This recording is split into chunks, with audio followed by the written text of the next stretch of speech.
Salut! Aujourd'hui, nous partons à la côte ouest des États-Unis où notre affaire commence avec une jeune femme qui s'appelle Sativa Transu. Sativa est née le 19 mai 1995. Elle est originaire de Cheney, une petite ville dans l'État de Washington aux USA. C'est une ville tranquille avec une communauté bien soudée, un cadre idéal pour des familles et des étudiants grâce à ses nombreux parcs, à ses nombreux lieux de promenade. Sativa a une petite sœur qui s'appelle Michaela, son papa s'appelle Jason, elle a également un petit frère et elle est très proche de sa maman car sa maman l'avait eue lorsqu'elle avait 16 ans. La famille de Sativa est de classe moyenne, ils sont ni pauvres ni riches, plutôt riches en amour. Plus tard, la famille aménagea à Seattle. Concernant Sativa, il faut savoir que c'est une jeune fille très extravertie. Sur la plupart des photos d'elle, on la voit s'amuser, rire. Elle est toujours très souriante et aussi une fêtarde. En 2017, elle décroche haut la main son diplôme en sciences de l'exercice à l'université de Washington. Professionnellement, Sativa est une vraie poseuse. Elle s'occupe de plusieurs poses, parfois en même temps, ce qui est très courant aux États-Unis. Caissière, manager, elle va porter plusieurs casquettes. Elle devient ensuite experte en massage thérapeutique et travaille pour une société qui s'appelle Lucid. Les collègues de Sativa disent qu'elle est toujours heureuse, gentille, elle est prête à aider les autres. Elle adore les animaux. Sativa a un chien qui s'appelle Shadow et un chat qui s'appelle Flower. Sativa, c'est une fille qui aime bien s'éclater, profiter de la vie, une bosseuse et adore les animaux. À l'âge de 23 ans, Sativa va rencontrer celui qui deviendra son petit ami, un certain Taylor Allen. Il a 4 ans de plus qu'elle. J'ai pas trouvé énormément d'informations le concernant, ce qui rend difficile la détermination de sa profession ou son parcours académique. On a cependant son profil Instagram qui suggère qu'il travaille dans la construction, comme le montrent certaines photos de lui sur des chantiers. Je crois qu'on peut conclure qu'il travaille dans le bâtiment. Ce profil montre également plusieurs photos de bouteilles d'alcool suggérant un penchant pour la boisson. Et si on n'obtient pas ou peu d'éléments concernant Taylor via les réseaux sociaux, on va en trouver dans les archives de la police. En 2012, il est impliqué pour une agression au 4e degré, ce qui correspond à une agression de faible gravité. On ne sait pas quelles sont la suite de cette affaire, mais ce dont on est sûr, c'est qu'il a eu une arrestation cette année-là. Les motifs derrière l'agression en question sont inconnus. Par contre, ce dont on est absolument certain, c'est qu'à cette époque-là, Taylor n'est pas encore en couple avec Sativa. Donc, possible que dans un moment d'égarement, il a fait une erreur, ce qui peut arriver à tout le monde. Quand Sativa annonça à son entourage qu'elle est en couple avec Taylor, son ancienne patronne qui s'appelle Stacia est presque sous le choc. Elle connaît bien aussi Taylor parce qu'elle a été aussi son ancienne patronne à lui. Et donc, elle est sous le choc parce que pour reprendre ses mots, on ne peut pas trouver deux personnes si opposées. On comprend facilement qu'au bout de 6 mois de relation, il commence à se passer des choses au sein du couple et des choses qui ne laissent rien présager de bon. Par exemple, alors qu'il était en train de monter un bureau, frustré de ne pas y arriver, Taylor s'est énervé et a tout détruit. L'entourage de Sativa commença à s'inquiéter pour elle. On lui fait savoir que cette histoire d'amour, c'est une route un peu trop hasardeuse.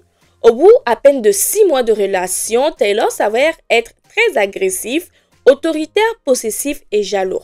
C'est la mère de Sativa qui tirera la sonnette d'alarme, mais Sativa maintient son choix. Elle reste en couple avec Taylor après tout. Elle est majeure et vaccinée. Si elle veut continuer sa relation avec son mec, elle a le droit. Pourtant, Taylor va commencer à exercer une forme de contrôle sur la vie de Sativa.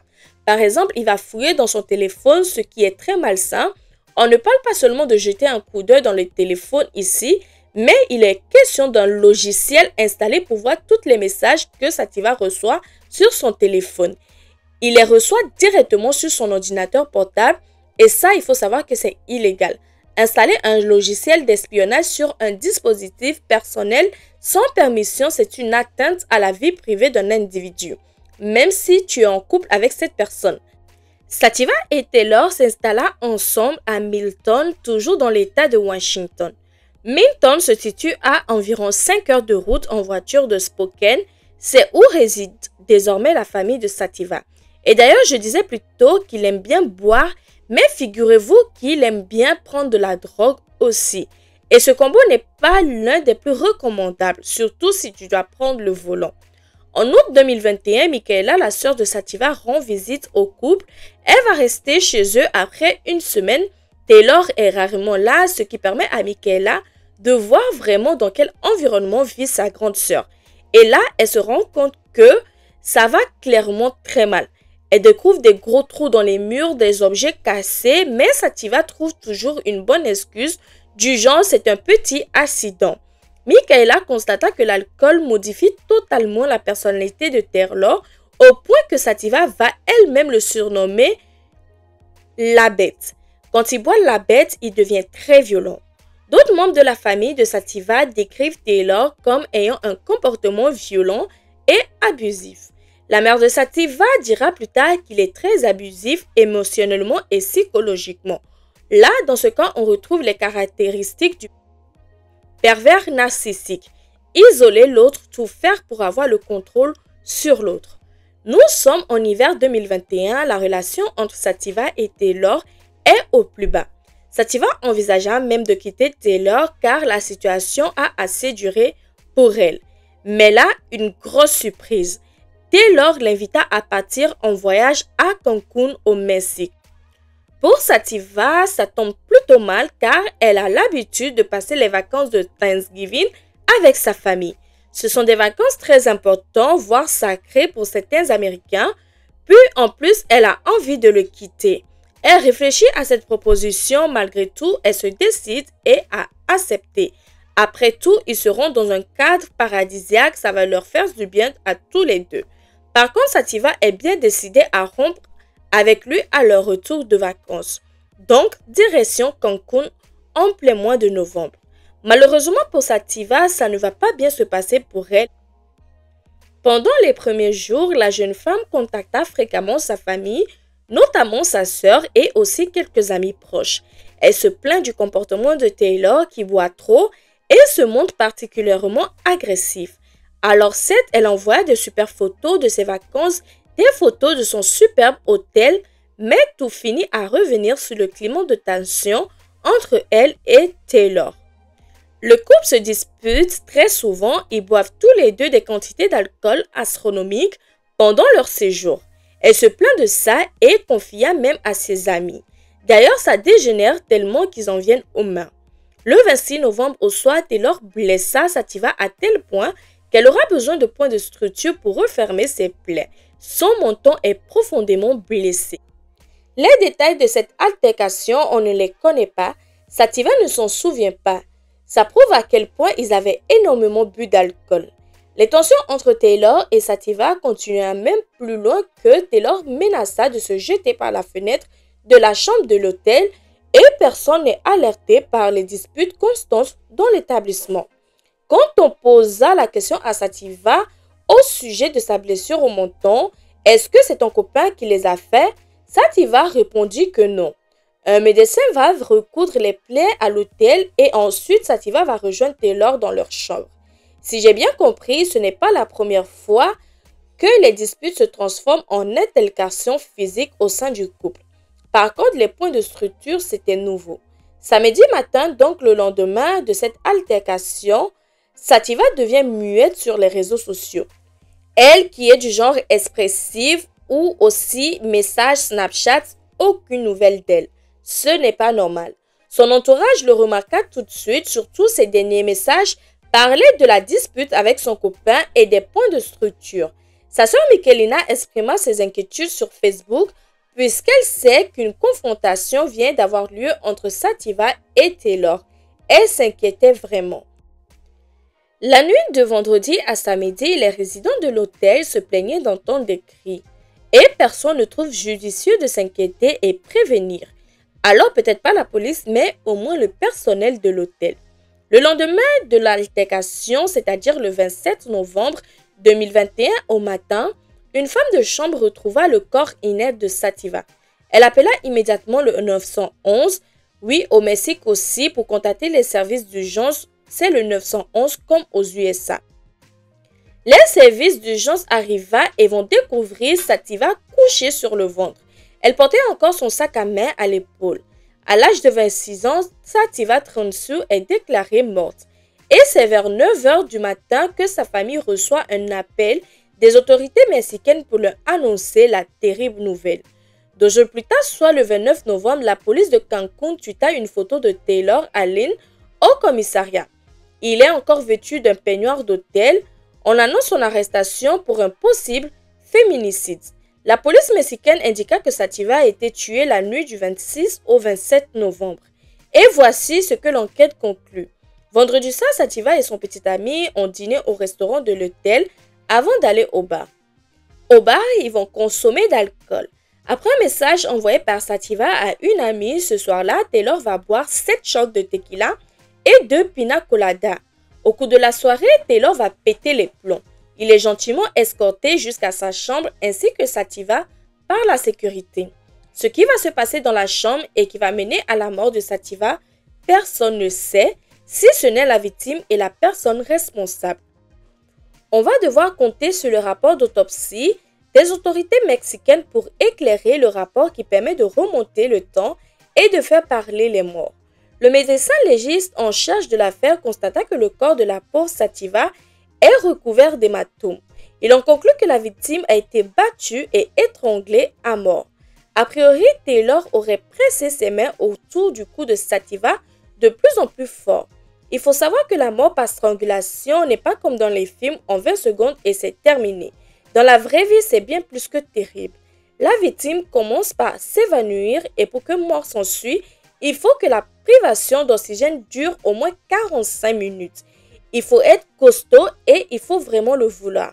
Ce n'est pas seulement une manifestation de violence physique, mais aussi un signe de volonté de contrôler et de dominer de manière absolue sa proie et ses victimes. Les psychiatres vont démontrer que l'étranglement utilisé par des agresseurs, c'est un moyen d'exercer un pouvoir total sur ses victimes. Ce qu'on ne sait pas dans cette affaire et qu'on va découvrir au procès, ce sont les détails du passé. Est-ce qu'il y a eu de la violence entre eux? Est-ce que Taylor a déjà étranglé Sativa par le passé? Comme je le disais un peu plus tôt, ce sont les autorités mexicaines qui préviennent la famille de Sativa. Le consulat mexicain téléphona à la mère de Sativa pour lui annoncer la terrible nouvelle. Elle à son tour préviendra son ex-mari Jason, qui est le père de ses enfants. La sœur de Sativa dira plus tard dans les médias que « Je ne sais plus qui je suis sans Sativa.